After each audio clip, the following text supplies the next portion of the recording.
श्रोताओं, आकाशवाणी के आप प्रोग्राम जब सुनते हैं तो उन प्रोग्रामों में आपको फ़िल्म संगीत काफ़ी सुनने को मिलता है और हमारे इस प्रोग्राम में भी हम आपको जो है एक एक भेंट वार्ता के बाद एक गीत ज़रूर सुनवाते हैं। और गीत का आनंद भी कुछ अलग ही होता है जब हम उनको सुनते हैं, और वो भी रेडियो के माध्यम से सुनते हैं तो बहुत मज़ा आता है। आज हमारे इस प्रोग्राम में हमारे साथ एक ऐसी शख्सियत जुड़ रही हैं जिन्होंने चित्रपट संगीत को लेकर काफ़ी लिखा है और उनके रग रग में फ़िल्म संगीत और इससे जुड़ी हुई जो बातें हैं वो बसती हैं। संजय पटेल जी हमारे साथ जुड़ रहे हैं, जो जाने माने मंच संचालक हैं, रेडियो कर्मी हैं, संस्कृति कर्मी हैं, और यूँ कहें कि चित्रपट संगीत पर इन्होंने काफ़ी शोध किए हैं और काफ़ी लेख इस पर लिखे हैं। और हम चूँकि काफ़ी समय है हमारे पास कोरोना काल में, तो क्यों ना चित्रपट संगीत में हिंदी गीतों की जो धारा है उसके बारे में आज संजय जी के मुख से कुछ सुनना चाहेंगे। संजय जी, कार्यक्रम में आपका स्वागत है। नमस्कार संजीव भाई, आकाशवाणी के सभी श्रोताओं का भी मैं स्वागत करता हूँ। संजय भाई, आकाशवाणी से आप बहुत लंबे समय से जुड़े हुए हैं जी जी। और आकाशवाणी की बहुत सारी विधाओं में आप सम्मिलित भी हुए हैं, चाहे वो जी नाटक हो या एंकरिंग का हो या किसी में वॉइस ओवर हो, उसमें आपने जी हमेशा योगदान दिया है। आपके जी। लेखों के माध्यम से भारतीय सिनेमा जो चित्रपट संगीत में हिंदी गीतों पर और हिंदी साहित्य पर जो योगदान है उसमें काफ़ी आपके शोध भी हैं और लिखा भी है। जी हम ये जानना चाहेंगे कि जो भारतीय फिल्मी संगीत है, भारतीय चित्रपट संगीत में उसमें जो हिंदी गीतों की धारा है, ये कहाँ से शुरू होती है और ये कहाँ तक जाती है? संजीव भाई, बहुत शुक्रिया। ये मेरा बड़ा पसंदीदा विषय है गीतकारों पर बात करना, जी, क्योंकि कविता की परंपरा परिवार में रही है, इसलिए जी, गीत कविता उसके शब्द मन को छूते हैं। जी। मैं खास करके कहना चाहूंगा आपके इस माध्यम से, हुँ, मुझे लगता है सिर्फ एक आकाशवाणी एक बहुत निष्ठावान और एक बहुत ही, जिसको अगर मैं ईमानदार शब्द भी कहूं, कि ईमानदारी से उसने इस बात को रेखांकित किया है अपने प्रसारणों में कि संगीतकार कौन है, हुँ, गीतकार कौन है। हुँ, हुँ, आज हुँ, गीतकार का जन्मदिन है, आज गीतकार की बरसी है, हुँ, और हुँ, समय समय पर आप गीतकारों को आकाशवाणी याद करता रहा है, विविध भारती याद करता रहा है, और आकाशवाणी के कई कार्यक्रम गीतकारों पर केंद्रित मैंने सुने हैं और सीखा है। और जो छोटा मोटा हम जो शोध करते रहते हैं, जानकारियां जुटाते रहते हैं अपने कार्यक्रमों के लिए, वो उसमें आकाशवाणी की बहुत महत्वपूर्ण भूमिका रही है। दरअसल हुआ यह है कि सूचना सूचना का अतिरेक तो हमारी जिंदगी में हो गया है, हुँ, लेकिन ये गीतकार नाम का जो प्राणी है, हुँ, इसको हमने हमेशा वो जो तरजीह और जो तवज्जो देना चाहिए, हुँ, वो मुझे लगता है कि वो नहीं दी। आप देखिए, इवन अवार्ड नाइट्स के अंदर देखिए कि म्यूजिक डायरेक्टर हुँ, चमकते दमकते बिल्कुल वस्त्रों को पहनकर और आ रहे हैं, गायक हुँ, गायिका आ रहे हैं, उनको जरूर ड्यू दिया। आपने आपने गीतकार को कभी भी केंद्रीय भूमिका में और उसको ग्लैमराइज होते हुए, हाँ, इधर कुछ बरसों में हमारे जो नए गीतकार हैं, जिसमें प्रसून जोशी हैं, हुँ, स्वानंद किरकिरे हैं, हुँ, इन लोगों ने वाकई अपना काम इतना कमाल का करके दिखाया, और ये नए जमाने के गीतकार हैं, तो ये लोग मेन स्ट्रीम से जुड़ते भी हैं। समय हुँ, बदला है तो आपको मालूम भी है कि स्वानंद को, ये बात हम चूंकि इंदौर स्टेशन पे कर रहे हैं तो बड़ा अच्छा लग रहा है कि हम स्वानंद का जिक्र कर रहे हैं, प्रसून जोशी हुँ, हमारे जहन में उनका नाम आ जाता हुँ, है। लेकिन मुझे ऐसा लगता है कि वहां से अगर शुरू करें पंडित मधुर, तो क्या कोई याद करेगा पंडित मधुर को, जिन्होंने गीत लिखा था तूफान मिल? या सही बात पंडित है। इंद्र को कोई याद करेगा? या डीएन मधोक को कोई याद करेगा? हुँ, हुँ, या गोपाल सिंह नेपाली को कोई याद करेगा? हुँ, ये नाम जो है वो आकाशवाणी के प्रसारण या हमारे रेडियो सेट तक ही महदूद रह गए, लेकिन जबकि इतना महत्वपूर्ण काम होता है। देखिए, गीत हिट हो जाए तो हुँ, संगीतकार को उसका श्रेय मिलेगा, गायक हुँ, को मिलेगा। रफी साहब ने गाया, लता जी ने गाया। हुँ, बहुत कम गीतकार हैं जिन्होंने, या तो जिन्होंने बहुत बड़ा काम किया है, तो उनका उनका जिक्र बहुत बहुत इज्जत के साथ होता है, या वो केंद्रीय भूमिका में आते हैं। ये मेरा एक एक पसंदीदा विषय है कि समय आ गया है कि गीतकारों की, हम क्यों नहीं जानना चाहते कि जिंदगी कैसी है पहेली हाय, ये गीत हुँ, किसने लिखा है, कि क्या हुँ, योगेश कौन है, हम हुँ, उनके बारे में क्यों नहीं ये शब्द हम क्यों तलाशना नहीं चाहते हैं? सजना है मुझे सजना के लिए, हुँ। ये रविंद्र जैन की लिखी हुई पंक्ति, हम इसको क्यों नहीं तलाशना चाहते? तो इस कार्यक्रम के जरिए आज हमारी बतकही में ये बात आए कि कौन कौन से, एक मैंने छोटी सी फहरिस्त बनाई थी संजीव भाई, अगर आप इजाजत दें तो मुझे लगता है कि शायरों की तो एक बड़ी परंपरा है जिसके अंदर हमारे पास में सिलसिला शुरू होता है साहिर साहब से, मजरूर साहब से, शकील बदायूनी से, राजा मेहंदी अली खान साहब से, जानिसार अख्तर साहब से लेकर जावेद अख्तर साहब। लेकिन हमारे जो हिंदी कवि हैं उनकी मैंने आज आपकी इस बातचीत के लिए एक फहरिस्त बनाई है। तो देखिए कैसे कैसे नाम, आप इजाजत दें तो क्या वो नाम मैं पढ़ के सुनाऊं आपको? वो नाम संजय भाई, और हम तो ये कहेंगे कि जो हमारे मालवा की प्रदीप साहब हैं जो बड़नागर के हैं। हाँ, मैं आ रहा हूँ वहां पर। मतलब प्रदीप जी का नाम तो बिल्कुल उसमें, अब उस लिस्ट को आप खारिज ही नहीं कर सकते। बाल कवि बैरागी का एक गीत ऐसा है जो सारे गीतों के ऊपर कविता काव्य धारा के ऊपर भारी पड़ जाता है, तो मुझे आना ही पड़ेगा वहां पर। पर देखिए पंडित इंद्र हैं, डीएन मधोक हैं, केदार शर्मा हैं, महिपाल हैं। महिपाल जी का संजीव भाई एक जानकारी हमें सुमन चौरसिया जी से हम लोग बात करते रहते हैं तो कितनी अच्छी जानकारी मिलती है। जो पहला गीत है, हम इंदौर स्टेशन से बात कर रहे हैं, तो पहला गीत है लता जी का, आपकी सेवा में पा लागू कर जोरी शाम मुझसे न कर। जो पहला गीत है लता जी का प्लेबैक गाया हुआ, वो महिपाल जी का लिखा हुआ। क्या बात है, अभिनेता महिपाल का। देखिए आप, लेकिन ये हम इन तथ्यों की तरफ इशारा करते नहीं। फिर नाम आ जाता है हमारे पास मोती बीए, फिर पंडित मुखराम शर्मा, रमेश शास्त्री, पंडित सुदर्शन, सरस्वती कुमार दीपक, पंडित प्रदीप आ जाते हैं, रामचंद्र द्विवेदी, पंडित प्रदीप जिनका की तो बहुत एक बड़ी जगह, फिर आनंद बख्शी, भरत व्यास, ये सारे नाम तो फिर आते ही जाते हैं। और हमको लगता है कि नहीं, बहुत बड़ा काम है। हिंदी कवियों की भी एक फहरिस्त बहुत बड़ी है। आप देखिए, मैं इस लिस्ट को जब मैं तलाश रहा था तो एक नाम संजीव भाई मेरे जहन में आया, और ये फेसबुक पर पढ़ते पढ़ते जानकारी मुझे मिली। एक रेडियो के लिए, खास करके आकाशवाणी के लिए उन्होंने बहुत सारे गीत लिखे। सरस्वती कुमार दीपक एक बड़ा नाम है ना। दीपक सिर्फ नाम बूट पालिश फिल्म के अंदर जिक्र किया गया। हसरत जयपुरी, चूंकि वो शंकर जयकिशन का म्यूजिक है, सारे गीत उसमें हसरत साहब और शैलेंद्र जी के हैं। एक गीत उसके अंदर दीपक जी का है, सरस्वती कुमार दीपक का। और गाना कौन सा है? जॉन चाचा तुम कितने अच्छे, तुम्हें प्यार करते सब बड़े। क्या गाना है सर, क्या वो तो उसका एक तरह से देखिए हस्ताक्षर गीत है फिल्म का।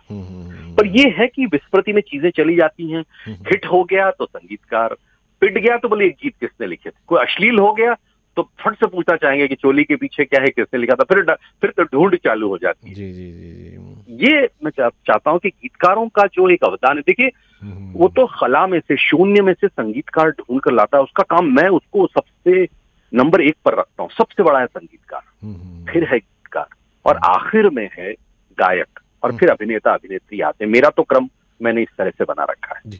संगीतकार बैठा, निर्माता निर्देशक के साथ में एक खाका खींचा, और उसके बाद में उसने धुन बनाई। बोले साहब 8 दिन लेंगे, 10 लेंगे। और जैसी वो धुन क्लिक हो गई, जैसी आदित्य चोपड़ा साहब को या गुलजार साहब को अपनी फिल्म के लिए, या किसी और BR चोपड़ा साहब को, रामानंद सागर को वो धुन क्लिक हो गई, बोले साहब मुझे तो अब इसके शब्द चाहिए।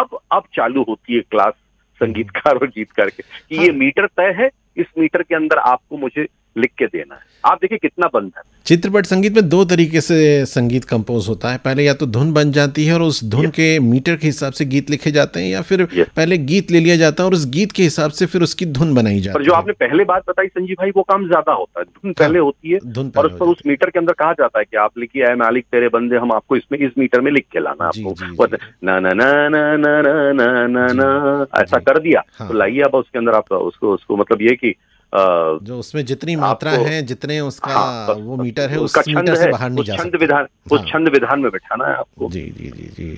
तो आपको ऐसा लगता है संजय भाई कि जो हमारे हिंदी गीतकार हैं उनको जो है जनमानस में कम महत्व मिला अपेक्षाकृत शायरों के? बेशक, और मुझे लगता है संजीव भाई, आकाशवाणी ने हिंदी की बहुत सेवा की। अगला महीना, सितंबर का महीना, हिंदी मास होता है। राजभाषा समितियां विभिन्न कार्यक्रम करती हैं।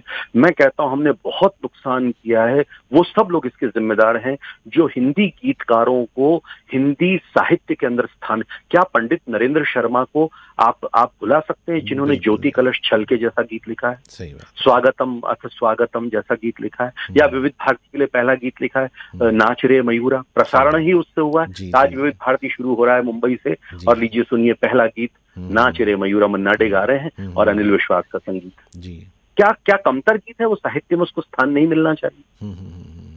पंडित भरत व्यास के गीत आप याद करें, क्या उनको हमें स्थान नहीं देना चाहिए, कैसे कैसे भरत व्यास जी के गीतों के ऊपर अगर आप एक निगाह उस फहरिस्त पर आप निगाह डालेंगे, आप संजीव भाई चमत्कृत हो जाएंगे कि ये राजस्थान की पृष्ठभूमि से आया हुआ गीतकार कैसा गीतकार था, जिसने इतनी इतनी कम सीमा के अंदर शब्दों की जो दायरे थे, उन दायरों के अंदर किस तरह से उन्होंने अपने गीतों को कहा है। और आपको लगता है कि उन्होंने हर गीत के अंदर हमारे श्रोताओं को देखिए, मोरी अटरिया पे कागा बोले मदन मोहन जी के लिए लिखा है जी। निर्बल से लड़ाई भगवान की, बहुत बढ़िया। दिया और तूफान, ए मालिक तेरे बंदे हम, फिर इधर आ जाइए आधा है चंद्रमा रात आदि, फिर रानी रूपमती के सारे गीत, आ लौट के आजा मेरे मीत, कैसे कैसे गीत, नवरंग के सारे गीतों को याद करिए। वो हिंदी काव्य धारा के उत्कृष्ट उत्कृष्ट, शैलेंद्र जी को याद कर लीजिए संजीव भाई, पूरा एक कार्यक्रम शैलेंद्र जी पर हो सकता है। जी जी जी बिल्कुल, पूरा एक कार्यक्रम हम शैलेंद्र जी, और जीवन की जो दर्शन है उस पर कैसा लिखा उन्होंने, दिल का हाल सुने दिल वाला, छोटे से घर में गरीब का बेटा, मैं भी हूँ माँ के नसीब का बेटा, रंजो गम बचपन के साथी, आंधियों में चले जीवन बाती, भूखने हैं बड़े प्यार से पाला। आप बताइए क्या फ्रेज है सर, क्या रूपक गढ़ा है शैलेंद्र जी ने, भूखने हैं बड़े प्यार से पाला। बहुत बढ़िया। और शैलेंद्र जी तो कहाँ, बरसात में तुमसे मिले हम वहां से लेकर आवारा हूँ, राजा की आएगी बारात, कितने कितने गीत हैं संजीव भाई, जो हमने, मुझे ऐसा लगता है कि जीवन से शैलेंद्र को अलग कर देंगे तो जीवन ही नहीं रहेगा, इतने सुंदर गीत जी। लेकिन अब वर्तमान की जो गीत रचना है उसमें मिश्रण हो गया है ना, क्योंकि अब हमें तो वाम भी चाहिए उसमें नए जमाने के संदर्भ भी चाहिए, नए जमाने के प्रति। अब है तो देखिए, नगमा निगारी तो यही है ना साहब, सिचुएशन है, हीरो कौन सी भाषा बोलता है, वो हीरो जो है वो झांसी का है, हीरोइन अमेरिका से पढ़कर आ रही है तो उसका वैसा लहजा चाहिए, फिर वो कश्मीर की वादी में चले, सारे बंधन गीतकार पर आया ध्यान, आप देखिए उसके ऊपर कितनी कंडीशन लगाई जाती है कि आपको इन दायरों के अंदर अपनी बात को कहना है, कितनी कंडीशन है बताइए। जी संजय भाई, यहाँ पर एक बात और मैं आपके साथ विमर्श करना चाहूँगा कि एक समय था, अगर आज से हम 15-20 साल पहले की बात करें, तब भजनों का भी काफ़ी दौर था और बहुत सुंदर भजन जो है वो सुनने को मिलते हैं। आज सूफियाना सिर्फ है और भजन कहीं ना कहीं ख़त्म हो गए, खत्म हो गया। नया रचना भजनों की नहीं हो रही। दर्शन दो घनश्याम नाथ मोरी अखियां प्यासी रे, या लता जी ने अगर वो लिखा है कि अल्लाह तेरो नाम ईश्वर तेरो नाम, क्या गीत है, सही बात है। या पंडित नरेंद्र शर्मा ने सुबह में लिखा है, तुम आशा विश्वास हमारे रामा, क्या देखिए कैसा। या अभी हम अभिलाष जी को तो भूल ही गए कि इतनी शक्ति हमें देना दाता मन का विश्वास, मुझे लगता है हजारों स्कूलों में गाया जाता है। गुलजार साहब ने लिखा वसंत देसाई के संगीत निर्देशन में, हमको मन की शक्ति देना, कैसा अप्रतिम प्रार्थना गीत है वो, बताइए आप। और एक बात और मैंने नोटिस, अभी जुलाई का महीना गया, अभी 31 जुलाई को हमने रफी साहब को मन तरपत हरिदर्शन को, आज क्या देखिए कैसा अप्रतिम, क्या उससे अच्छी कोई प्रार्थना हो सकती, कोई भक्ति पद हो सकता है। जी संजय भाई, मैंने एक बार बात को महसूस किया कि हिंदी गीतों की जो रचना थी और उसके साथ जो धुन बनती थी उसकी मेलोडी बहुत अलग थी, और वर्तमान में जो ये गीत बन रहे हैं उसमें वो मेलोडी ख़त्म हो गई, और जो हमारे पारंपरिक वाद्य हैं जिनकी थाप सुनने के लिए आज मन तरस जाता, ढोलक की चाटी सुनने को मन जो है तरस जाता, ढप सुनने को मन तरस जाता है, और वो मेलोडी अब सब आर्टिफिशियल इंस्ट्रूमेंट ने ले लिया। क्या हो गया, हम एक आभासी ऐसे समय में संजीव भाई प्रवेश कर गए जहां हमें हर चीज तत्काल चाहिए, तत्परता से चाहिए, अभी के अभी चाहिए। साहब देखिए, गीतकार, मैं तो कहता हूँ स्वानंद किरकिरे भी शैलेंद्र जी की टक्कर का गीत लिख सकता है, लेकिन उसके लिए कोई शंकर जयकिशन तो चाहिए मोटिवेट करने वाला। नितिन मुकेश ने एक बार बहुत अच्छी बात की थी, उन्होंने कहा कि मुकेश जी जैसे गीत आप क्यों नहीं गा पाते हैं, तो उन्होंने कहा मैं गाता हूँ ना, मुझे लाइए ना कोई शंकर जयकिशन ला दीजिए, मुझे कोई कल्याण जी आनंद जी ला दीजिए, मुझे कोई लक्ष्मीकांत प्यारेलाल लाइए ना वापस से, मुझे कोई आर डी वर्मन वापस से लाइए, मुझे कोई सलील चौधरी वापस से ला दीजिए, तो मैं भी उस तरह के गीत आपको दे दूंगा। सारा खेल संगीतकार का और गीतकार की जुगलबंदी का है संजय, वो जब होगी। आप देखिए, आकाशवाणी के हमारे केंद्रों से ही कैसे कैसे गीत, बालकवि बैरागी, कृष्णकांत दुबे, आपके ही केंद्र से कैसे कैसे गीत, चंद्रसेन विराट, कैसे गीत बजते रहे हैं, राष्ट्रीय गीत, इस मास का गीत शीर्षक तो कार्यक्रम होता था आपके, प्रेम धवन के काफी गीत, प्रेम धवन के बाप रे, कैसे कैसे अनिल विश्वास के साथ मैं आज याद कर रहा था प्रेम जी को, मुझे इतना सुंदर उनका एक गीत याद आया, बहुत सब कुछ लौटा के होश में आए तो क्या हुआ, सीने में सुलगते हैं अरमा। अनिल विश्वास के साथ लता जी का सुपर डुपर गीत है, इससे जानी लता की आवाज तलत साहब के साथ में फिजाओं में गूंजी। गाँव लोग, मतलब ग्रामोफोन रिकॉर्ड पर ही गाना बजता था, चलती सड़क लोग साइकिल से उतर के श्री कृष्ण टॉकीज के सामने गाना सुनने के लिए पिताजी कहते हैं कि हम रुकने लग जाते, रुक के अरे यार वो गाना बज रहा है, सीने में सुलगते हैं अरमा। संजय भाई, तेरी रचना भी ऐसी है, दुनिया से दूर चले होके मजबूर, कैसे गाने, क्या बहुत खूब। और ये गाने जब सुनते हैं तो आंखें बंद कर ले तो वो अपनी ही दुनिया में हम खो जाते हैं। उनकी शब्द रचना इतनी सुदृढ़ होती है कि मज़ा आ जाता है उसको सुनने का, और उससे हम अपने आप में एक कल्पना खींचने लग जाते हैं, उसकी तस्वीर खींचने लग जाते हैं। लेकिन वर्तमान में ये मेलोडी नहीं मिल पाती है। तो क्या कहना चाहेंगे कि हिंदी चित्रपट संगीत में जो है, जो ये गीतों की धारा है, इसके बारे में नए जो गीतकार आ रहे हैं उन्हें क्या योगदान देना चाहिए और किस राह पर आगे बढ़ना चाहिए? देखिए संजीव भाई, हमें मूलतः अपने जो बेसिक्स हैं उन भावनाओं की तरफ आना पड़ेगा। जो मनुष्य, अभी ये कोरोना काल में हमने इस बात को शिद्दत से महसूस किया है कि घर की रोटी, घर की साग, घर की दाल, घर की मूंग की दाल, घर की थुली, घर का दलिया कितना अच्छा होता है। हमने कोरोना काल में बार बार महसूस किया कि घर में रहकर अभावों के अंदर भी जीवन में खुश मिजाजी कंटिन्यू की जा सकती है। आपने देखा लोग छत पर जाने लग गए, पतंग उड़ाने लग गए, लोगों ने सब्जी, आप ही के प्रसारण में 2-3 दिन पहले कोई पाटीदार जी आए थे, वो कह रहे थे कि सब्जियां लगा के उन्होंने पूरे कोरोना काल में बाजार से सब्जी ही खरीद कर नहीं लाए। तो आप ये बताइए, ये करना चाह रहे हैं। तो ये जो हमने जो इजाद किया, मतलब क्या, we have come to basics, हम वापस आ गए। तो गीत निगारी में भी, शब्द लेखन में भी हमें ओरिजिनल्स की तरफ, हमारे बेसिक, हमारे रिश्तों की तरफ, मानवीयता की तरफ, संबंधों की जो गंध है उनकी तरफ आना पड़ेगा। तो मुझे लगा वो लालित्य लौटेगा। समय चक्र है संजीव भाई, समय जरूर लौटता है, समय जरूर। एक समय ऐसा है कि लोगों ने कहा रेडियो खत्म हो गया। अभी आप देखिए कोरोना काल में रेडियो सर्वाधिक सुना गया है। हाँ। जब लोग रात को जग रहे थे, दिन में अब क्या करें, ऑफिस तो जाना नहीं, तो दिन में भी खाना खा के सो गए, अब रात को नींद नहीं आ रही तो रेडियो का सहारा, रात भर प्रसारण लोगों ने सुना है। तो रेडियो, तो मेरा ये कहना है कि हमें तो मूल चीजों पर आना ही पड़ता है, और मूल चीजें जो हैं वो लौटती हैं जीवन में। जिस तरह से हमारे संस्कार, हमारे घर, हमारे खेत, हमारे खलिहान, हमारे रिश्ते, हमारे माता पिता, हमारी बहनें, हमारी पत्नी, हमारा बेटा, हमारी बेटी, ये सब, ये शाश्वत चीजें, ये हवा, पानी, सूर्य, ये शाश्वत तत्व हैं। उसी तरह भी गीत भी लौटेगा। मुझे लगता है उसकी ताकत एक दिन लौटेगी, उसका परचम लहराएगा वापस। आपके स्वर में जितना जोश है, जितनी उमंग है और जितनी आस है, निश्चित रूप से संजय भाई ये दौर वापस लौटेगा। हमारे कार्यक्रम का भी एक समय है और हम चाहेंगे कि आज जब इतनी बातें हुई हैं चित्रपट संगीत में हिंदी गीतों की, ये जो धारा है, इस धारा में कोई आपकी पसंद का एक प्रवाह हो जाए तो बहुत अच्छा लगेगा। ओ सजना बरखा बहार आई, सलिलदा का इतना सुंदर कॉम्पोजिशन है, इतना प्रभावी। और देखिए वो सितार के स्वर लग के जब लता जी की जब आवाज आती है हमारे कानों तक, तो लगने लगता है कि कभी कभी लगता है चैत्र में सावन आ गया। ओहो, क्या बात। ये देखिए शब्द की ताकत। तपते चैत्र में रोहिणी भी ऐसा लगता है कि बरसने लग गई, रोहिणी कमजोर हो गई। बहुत खूब संजय भाई, आपसे बातचीत करके बहुत आनंद आया, और निश्चित रूप से जिन गीतकारों को आज आप सामने लेकर आए, जिनकी याद आपने दिलाई, हमारे सभी श्रोताओं को भी बहुत अच्छा लगा होगा, और एक बार फिर वो अपने पुराने मेलोडी की तरफ लौटेंगे और इस प्रवाह में बहने की कोशिश करेंगे। संजय पटेल जी, आपसे बहुत सारी चर्चा हुई, बहुत बहुत धन्यवाद आपका। आपको सुनवा रहे हैं आप ही की पसंद का ये गीत, सुनिए।